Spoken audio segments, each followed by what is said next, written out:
How are you feeling? No mic. You good? Okay, cool. Thank you, Danny. That's so kind of you to say. I'll sit. I want to tell you a story about the longest first date I ever went on. But before I do, I need somebody to help me. Does anybody in here know what the Dunning-Kruger effect is? Yeah, go ahead. Is that the ambulance when it goes by? That's incredible, but no. This is not going well. So the Dunning-Kruger effect is the idea that the less you know about something, the more you think you are an expert. Does that sound familiar? Yes. One of you was supposed to say that.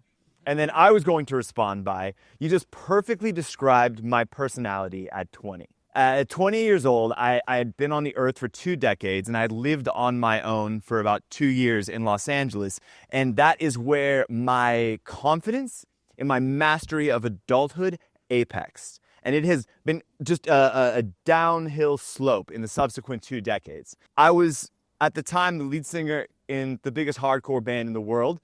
Unfortunately, the world didn't know about it yet. And the nights that I wasn't doing that, I was reading the saddest poems that you have ever heard in the emptiest open mics Los Angeles had to offer, with stanzas that I had written down on the back of receipts from the corporate Chinese food restaurant that I worked at that was at the bottom of a mall that looked like the Death Star. I worked there 6 days a week to afford this like shitty studio apartment that I had to keep company with like a bunch of roaches, and it shared an adjacent wall with the 101 freeway, and I thought I was fucking killing it. The delusion went so deep that I was so sure that at any moment there would be a small battalion of young women who were desperate to date me, banging on my door. And so it was of utmost importance, this is so embarrassing that I'm saying this out loud, that I develop a set of rules to help guide myself in this dating process. Rule number 1, no Beatles. I could not date anybody for whom the Beatles was their favorite band.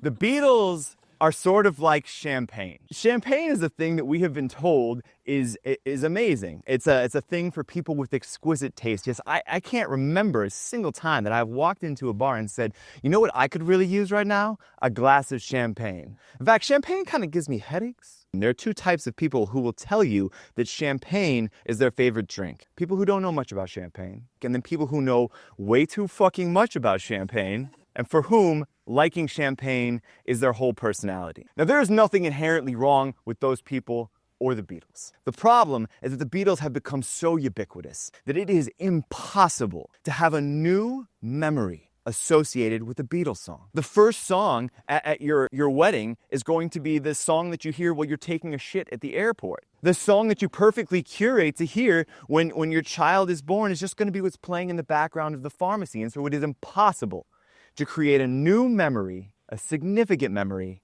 to a Beatles song. No Beatles. Rule number 2. This is more of a practical issue. Given the conditions that I mentioned before, that I lived in squalor, my apartment smelled much like you would expect it to. As a young man who spent most of his free time either screaming into a microphone or slinging a Kung Pao chicken, it smelled like soy sauce and bad decisions. And therefore, the person who I was to date would have no parents. They couldn't live with their parents. Because if we were ever to need to be alone, it certainly couldn't happen at my place, and I didn't feel like having my walk of shame be like a perp walk in front of their parents coming out of like the bedroom where they got ready for prom. No parents. Picky guy. Rule number 3, now this is a professional issue. I was trying to be a poet, like a real fucking poet. And therefore, like the poetry reading was like my place of business. And my fellow poets were like my coworkers. And therefore, rule number 3 was no poets. I could not date any poets. And it certainly had nothing to do with the fact that I did date a poet once. And she said of me after I broke up with her that it was like I crumpled her hummingbird heart into my back pocket like a flyer from a show that I never intended on going to. And that line hasn't haunted me every single week since. Rule number 4, which is probably the most important rule of all. Given the acute loneliness that fills a young man living in Los Angeles, he may be tempted to bend or break the rules in order to have some sort of temporary companionship. And therefore, rule number 4 is do not break the rules. Can you say that with me? Rule number 4, do not break the rules. One more time. What is rule number 4? Do not break the rules. perfect. So this is the criteria that I brought with me to a coffee bean and tea leaf in Venice to meet Bronwin Rose for our first date. Now, coffee in Venice involved two things that I very much liked at 20, which was coffee and talking about myself. Neither of which I got to do very much of, because Bronwin came in like a goddamn house on fire. She was a tiny person with a personality that just stretched to any corner of a room that would try to contain her, be it a coffee shop or the inside of my head.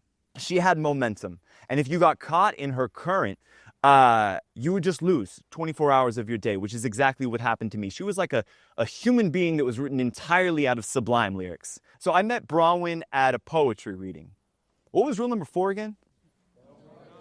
Right. Well, Bronwin wasn't a poet. She was a fan, which isn't against the rules, but it is problematic. She said that she liked my poems a lot. In fact, she'd written down one of my lines in her notebook, and it reminded her of her favorite song, and she had to play it for me. And I said, well, that's nice, but I have to go to band practice. And she said, good, we can listen to it on the way. 2 minutes after that, Bronwin is in my passenger seat, fumbling through her CD player. She pulls something out. It's a burned CD. She jams it into my stock system in my 94 Jeep Cherokee, and I shit you not, it is Blackbird by the Beatles. What is rule number 4 again? The thing about champagne is that I'll never order champagne, but if somebody puts a champagne glass in my hand, I'm not going to not drink champagne.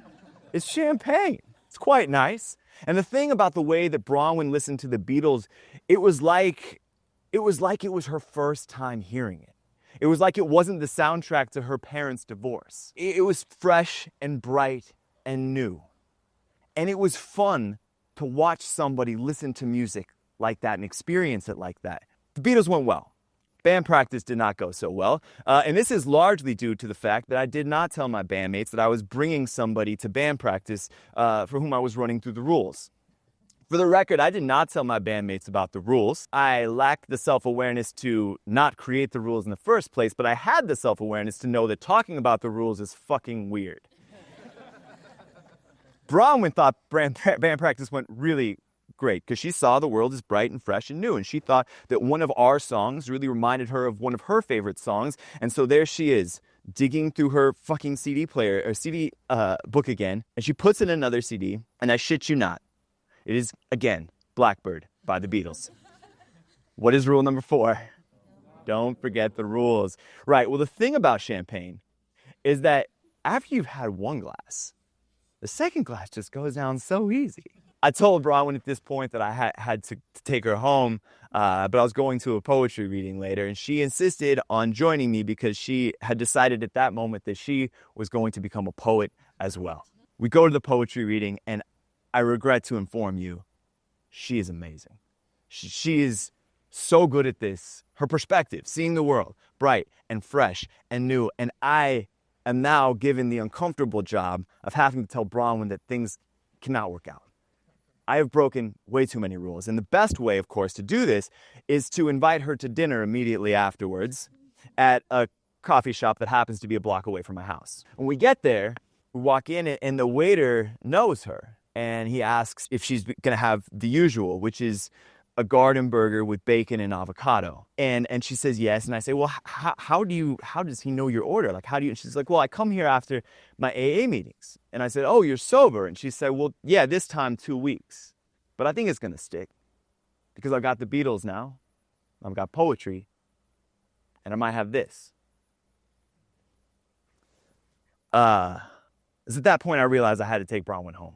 We go to get in the aforementioned 94 Jeep Cherokee, and that is when I realized that the transmission on the 1994 Jeep Cherokee lasts exactly 9 years, 7 months, and 23 days before it absolutely shits the bed.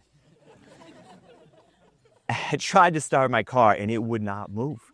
Bronwin suggests, it's after midnight, it's before Ubers existed, and she suggests that maybe we spend the night at my place, and this thing will resolve itself in the morning, much in the way that young people do. The problems by the night won't exist by the light of day.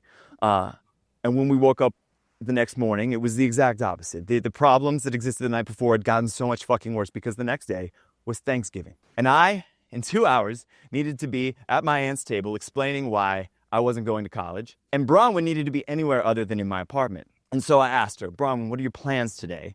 And she said she lived with her mom. Things aren't going well between the two of them since she quit drinking. That was kind of something they did together, and that she was going to spend the day by herself, writing poems and listening to the Beatles and walking on the beach.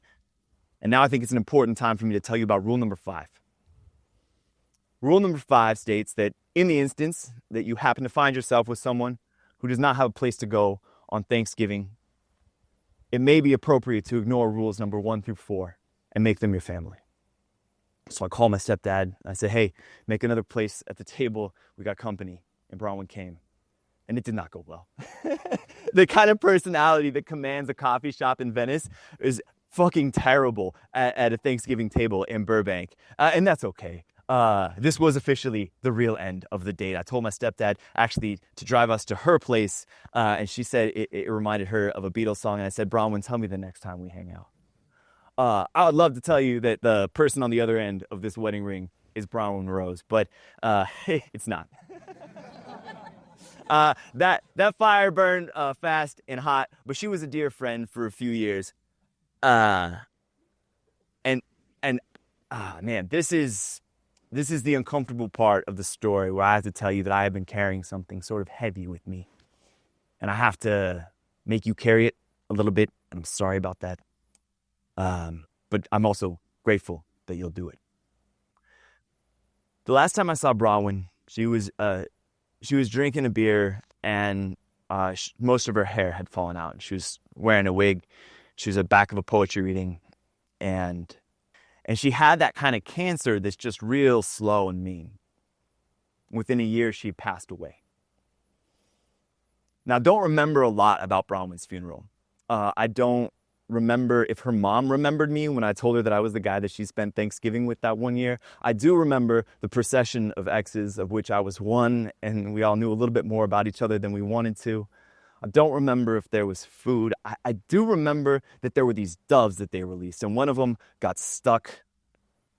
And I thought, damn, Bronwin would write something really cool about that. I don't remember if there was champagne. But the thing I remember more than anything was Blackbird by the Beatles.